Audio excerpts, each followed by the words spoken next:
Hey, what's up, everybody? Welcome to another exciting edition of the Low Budget Show with me, Damon Millard. I'm your host. My name is Damon Millard. That's how you know that it's me. Another exciting episode. On today's show, we're going to have Milwaukee comedian Lisan Wood, a new segment, low budget movie reviews, possibly a video segment, but I don't know. I haven't taped it yet, and I've been moving around, so that'll be like a little surprise, after this segment. If we go into a video segment, bonus. If not, we'll go right into the interview with Lisan, and that'll be that. All right, first things first, let's start off as we always do with a little bit of contact information. You can get a hold of me at damonsmillard@yahoo.com. Don't forget this S right here. It's very important, or I won't get your crap. Also, you can find me on Twitter at laughingcock. That's at LAUGHINGCOK. COK stands for Cast of Killers, in case you didn't know. So yeah, I'm excited. Today I'm back in New York City in a new studio. A studio apartment. That's right, guys. That's right. It's, I'm drinking Nestle Pure Life water. I know usually I have a tasty beverage on the show, but I can't do that today. It's 10 a.m., guys. Calm down. I'm not a fucking monster, okay? I drink water, too. I drink water. It's pretty good. It's better than New York City tap water. I can tell you that much. All right, so let's see what's up. I did a mic yesterday. Today is Thursday. Yesterday was Wednesday. I did this pretty good mic at a place called the Duplex. It's Wednesdays down in the Village. You sign up at 5 and you come back at 7. The thing about this one is it's a really good New York City open mic because everybody's very supportive. They stick around, and they're really into it. The host, I think his name was Mike or Michael. He has a wireless mic that he introduces the show, and then he walks to about halfway into the room, and he calls people up to the stage. But the whole time he still has this wireless mic. So during your set, he'll like chime in. He'll say stuff about your jokes or but he messes with you, and it's some people can handle it, but I think it's great because it keeps you on your toes, and so that was really fun to do. So here's what happened. It's a gay bar, which is cool. I don't give a shit about that. I'm not homophobic or anything. Okay, so I'm in there. And this is before I go on stage. I look over and I make eye contact with this dude, right? And I'm pretty sure he's checking me out, right? And like I look away and I'm like, was that guy checking me out, right? So I do a double take. So I look down, I look back up. And no shit, this guy is checking me out. And the weird thing was my response, because my response was to suck in my gut a little more. Like, what the fuck was that? Oh man. So yeah, that was my yesterday. I did a couple of mics, but yeah, there was that. And I don't know. It's good to be back, though. That's what I'm saying. We're in a new little place here, and I'm really concerned. I probably look green on this camera. And this camera's probably overexposed here, right? And I didn't realize this was right in front of me. Oh well. The thing is, it's like I should be using lights with blue gels on them, but I don't have them, so I'm a little weary about what the production value of this looks like. But hey, it's the low budget show. My executive producer, Juggalo John, said it's cool, no big deal. We're going to have at least one opening segment that looks like this. Also, this is cool. Look, I look like a crucified Jesus, don't I? Like, Whatever, you guys are already clicking the thumbs down button. I got a thumbs down button the other day on my last video with Ryan Lowe, which I thought I didn't deserve. But that's cool. If you want to be like, yo, Damon, your shit sucks. Right there, DamonSMillard@yahoo.com. Come on, what do you got? What are you doing? Where's your video podcast? They never saw you doing. I'm having a giveaway on the show now. Juggalo John said it was cool. It's not the no-budget show, it's the low-budget show. So we've decided that we're going to go and give away a free hand-scooped Oreo ice cream sandwich from either Carl's Jr. or Hardee's, depending on where you live in the country. How do you earn that, Damon? I don't know, just tweet at me. Say, yo, I want that Oreo ice cream sandwich, son. It has to say that exact sentence. And then I'll announce the winner on next podcast, which will be number 8 with, I think, Matt Kemple or Jesus. One of those two people. So make sure you tune into that one. Lots of people are going to be amazed when they tune in and no one's sitting next to me. See what I did there? All right, great. All right, let's do this now. Shit on the internet.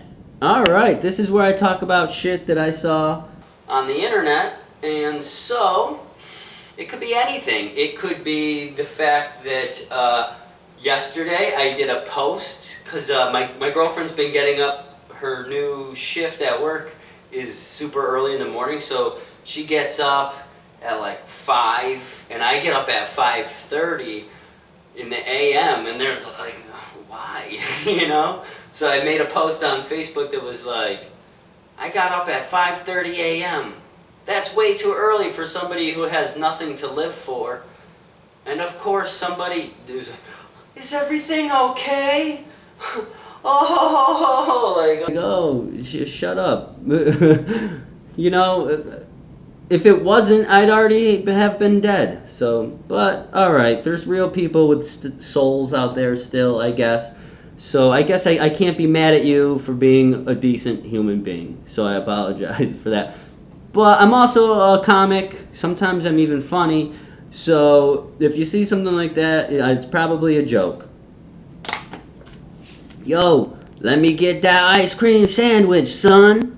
DamonSMillard@yahoo.com.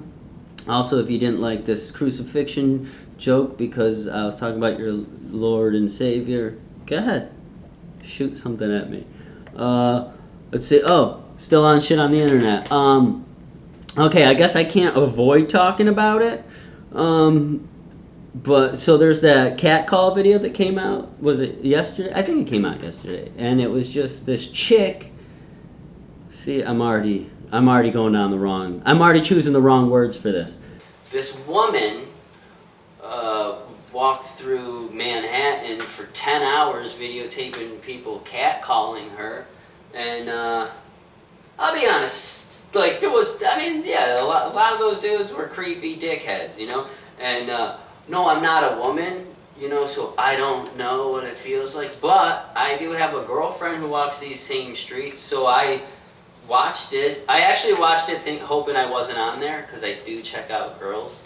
But I don't like yell or be a scumbag about it. Some of the guys on there were scumbags. And what I was saying was, you know, if I watched it thinking like, okay, if my girlfriend's walking down the street and these guys are doing the same exact thing, would I get angry? And a lot of them, yeah, but also a lot of them, no. You know, like, how you doing? Like, have a good day. Those aren't really. It was that aggressive dude. It was that real aggressive dude who walked like silently next. Like, that's some fucking creepy, murderous shit. You know what I mean? And even though he didn't like make a move towards her, he was still being aggressive. And if she maced him and kicked him in the balls, I wouldn't have blamed her.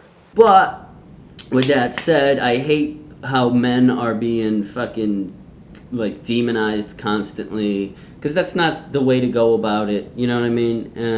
And this girl walked around for 10 hours and she got a 2-minute video out of it, you know, like, fuck. And another thing is, if you walk around for 10 hours, you're going to burn like thousands of calories. So she's probably a little hotter than she was when she taped it. So she probably didn't do herself any favors. She's probably getting 10 times as many cat calls. What's that? Oh, Juggalo John says he wants me off this subject because it's too controversial. Oh, what's that? All right, well, I'm off the subject. I no longer have an opinion about this, so I guess we'll just open up the punchline line, and if you want to call in with a punchline for me. Okay, cool, I guess we got one. Yep, punchline. Oh, that's good. That's going to make people on Jezebel mad, though. All right, thanks, sir. All right, so that was it. I'm not going to get into it. He said maybe she... No. Don't do it, D. All right, I'm out of that conversation, but I'm not out of the ice cream sandwich game. There's that. Oh, yeah. Oh, yeah, and let me say, I know he's not watching, but let me say congratulations to Ryan Mason, who had a kid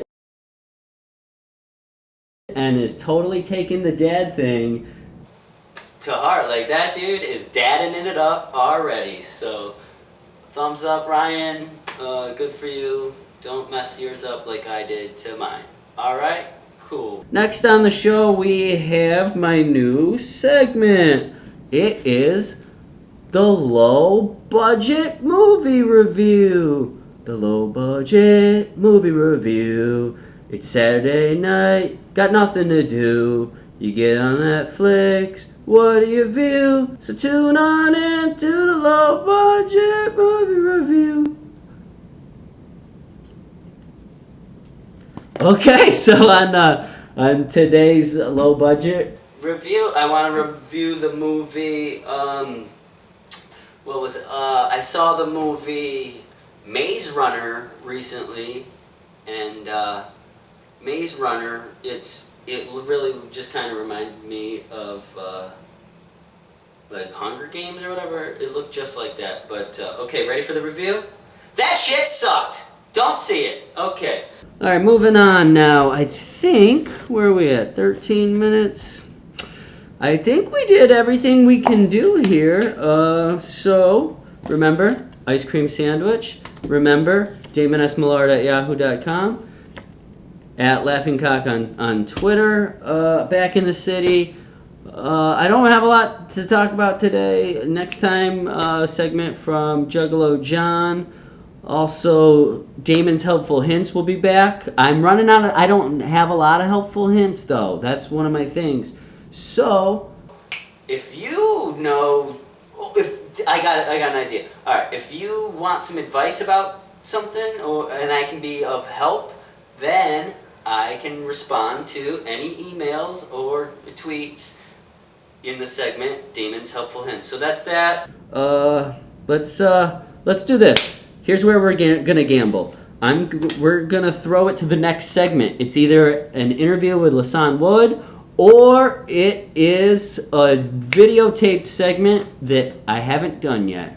Here we go. We don't know. Ready? What's next? Welcome back, Low Budget Show. How's it going? I got an interview. This is the interview section of the show. So joining me now is Milwaukee comedian Lisan Wood. Hello. Did I say it right? No. It's Lisan. Lisan. Anyway. Take 26. It's not true. We've only stopped recording once. Because they kept calling her, what was I calling you? Lisan. Lisan. And then one time, Margaret Cho. I stole that joke from you. Yeah, I know. That's all right. That's how we can do it. It's fine. But thanks for joining me. Thanks for having me. All right. What's going on in your world right now? Well, I just got a new job. That's awesome. Day 2 in, fell asleep twice. So they're like, oh, maybe we made a mistake. Yeah, no, I just told them, I'm like, well, that's just the way my eyes are. And I'm kind of offended that you think that. Yeah. And except for the drool. Yeah. The drool was kind of bad. So you have a day job by day. Yes. And a night job by night. But on every third night, you do stand-up comedy? Yeah, I don't have a night job.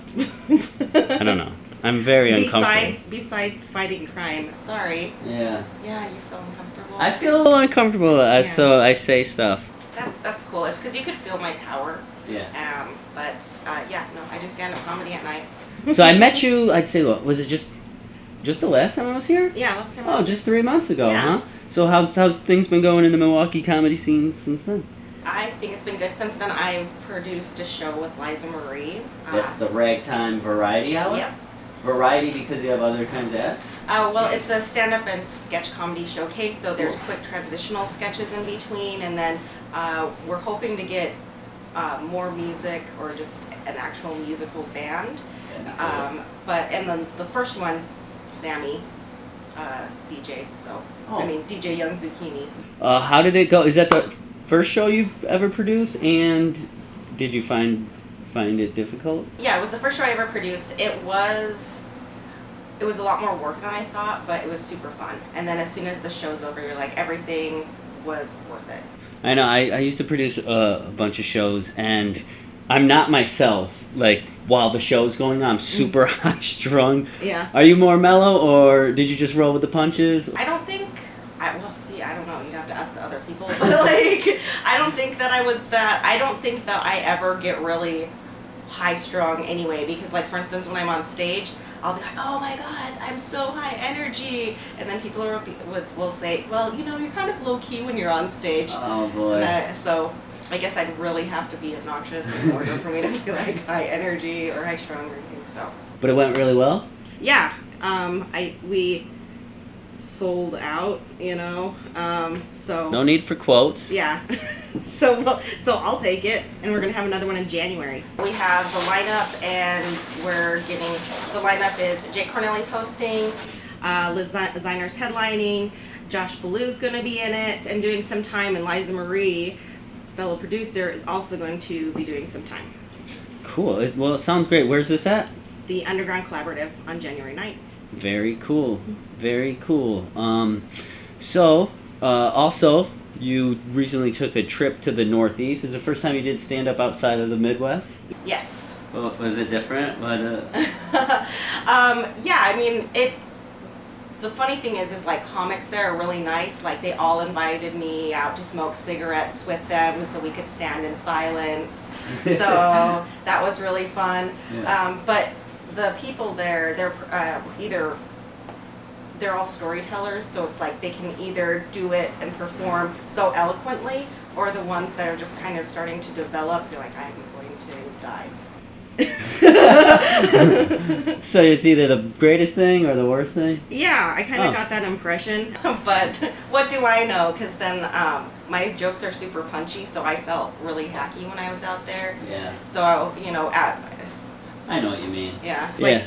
Like, well, I know, like, when I first went to New York, you know, and you're in brand new rooms, like, you want to do good, so people are like, oh, that guy was pretty good. Yeah. So you're doing the stuff that you've worked on and developed, and then it all falls flat. The only thing people tend to laugh at are like stuff that you can tell is just off the top of the head, or it's so smooth that you can't tell that it's written. Right. And so I'd leave like, what just happened? I know. Do these jokes not work? Yeah, and you don't want to be like, these killed in Milwaukee. Like, God, guys. I wrote one thing for if I'm having a bad set. I wrote this thing where I was like, you know, I usually kill in like an older, less shitty crowd. I don't know. So you're not originally from Milwaukee, though? No, I'm not from Milwaukee. I have lived all over the country. I've lived in Memphis, Baton Rouge, Pensacola, Louisville, Albuquerque, Chicago, Salt Lake, and now Milwaukee. But I consider like Salt Lake and Chicago to be my like home bases. Are you are you an abused woman running around the country, or do you have like a military family, or? Yeah, I don't talk that much. No, I mean I just like I get bored easily. Yeah. And so read, you know, On the Road one too many times as a kid, and got the F out of Dodge whenever I could. Yeah, that book does make you want to just leave, right? Yeah, exactly. Like, screw it, let's steal some cars. Right. We can go. Yeah, no, I got all Fast and Furious all over the country. It was pretty awesome. So do you like it here? Are you settling in, or are you thinking about moving out east? Well, I mean, leaving is always a possibility for me, so it just depends on if the opportunity were to arise. I do like it here. It's just, I don't know, there's something about it that just doesn't necessarily feel like home, but everyone I've met, you know, has been really cool and nice, and especially in the comedy scene. Yeah. You know, I feel like once I started doing that is when I felt like I hit my stride here in Milwaukee. You want to talk about the difference of being a Bears fan in Packers Nation? Sure. Because I saw online some photos from when the Bears played the Packers. I had a Bears party that Packers fans happened to be at because I live in Milwaukee. But yeah, no, I mean it's rough because I'm a Cubs fan too, and that's just rough by itself, no matter where you're at. No, see, I have this very romanticized like opinion on being like being a Cubs fan, being a Bears fan, and when you're living in Chicago, it's different though because you know even if they're going to lose, it's like the spirit of the city and the tradition. It's like it's part of being from Chicago. So people in Milwaukee and Wisconsin as a whole, for the most part, are very rude and mean. Spirited. It's like, we know we suck. Okay, we know we suck. It's just like, this is just me. This is my tradition. I didn't have a family growing up, and so basically you're telling me I'm a piece of shit. But that no reason to guilt you. No reason to guilt you. Maybe just be nice to the next Bears fan you see is all I'm saying. This is the first time we've had a live studio audience, so every once in a while it throws us off. Let's turn the camera around and take a look at our live studio audience. Largest one we've had so far. All right, cool. You ever been heckled? Do you have a heckle story? Yeah, actually, it was during the Milwaukee Comedic Release show, and I mean, for the most part, people are pretty cool, but I have a joke about being basically white, and one of the things is that I like Chicago sports teams, and just because of I like that doesn't make me basically white. And then this guy in the audience was just like, boo. What a dick, because that's during a recorded set. Right. Like something that's going to get released on CD. Yeah, but I think I recovered really well, because I was like... you were like, fuck you and die! Yeah, and then... stabbed him. Yeah, that's exactly. one of the best heckler comebacks. I know. And Way to go. It was amazing, and then, like, I just, like, hardly any blood on me, just, like, wiped it away. What really happened? But, he was not white. So then I just said to him, I'm like, I just kind of stared at him, and everybody saw that, and then they started laughing. And then I'm all like, and then I finished my joke, I'm like, that doesn't make me basically white. And I'm like, maybe being a Packers fan makes me basically white. And then, yeah. And then like, yeah, so I think that went over pretty well. And so, but other than that, I actually don't, I mean, I haven't been heckled hardcore, but I don't mind it when, like, the audience says stuff to you. Yeah. Because I know that really bothers some comics, but it just It bothers me at a mic more than at a show. Yeah. Well, I don't know. I don't know if I believe that now. But, like, last night, it happened to me where, like, I was just reworking this old broken down joke, and like sometimes I look forward to it. Oh, good, you got me out of this thing that wasn't working. Now I can mess with you. Right. But like last night, I was just trying to get the words right, and you were there. I don't know if you remember, but like it's like I'm like 3 sentences into my stage time, and like this guy said something. I'm like, oh crap. Yeah. And then I lost momentum. I can see how that can happen, and I mean, because I feel like sometimes I make myself lose momentum. Yeah. You know, it's like, oh, well, yeah. shit, fuck that up. Well, I look forward to seeing more of your stand-up. I won't be around for a while, but if you make it to New York... I am. I was just talking to a girlfriend in Queens about going out there, and then I'm going to, like, harass you. Oh, yeah, definitely. Swing by. We'll hit some mics together. I can... hopefully I'll have some shows while you're there. We can hang out, and we'll get some street hot dogs and stuff. That'd be fun, right? Sweet, yes. All right, cool. All right, well, thanks for joining me. Thank you for having me. All right, Lisan Wood, everybody. Lisan, damn it. I just met her, like, yesterday. So. All right, if anybody wants to find you, just type it in on Facebook or... Yeah, Facebook, Google me, my stuff comes up. Google. All right, you got some videos out there? I do, but right. they're pretty new, when I was pretty new. Don't worry, you'll take them down. I did. All right, that's it for the low budget show. Thanks for joining me. Next time on the show, I think is well, I don't know when this is going to get released. It could be Matt Kemple. It could be Jason Hillman. It could be your mother. I hope it's your mom. All right, thanks for joining me. I'll see you next time. Goodbye.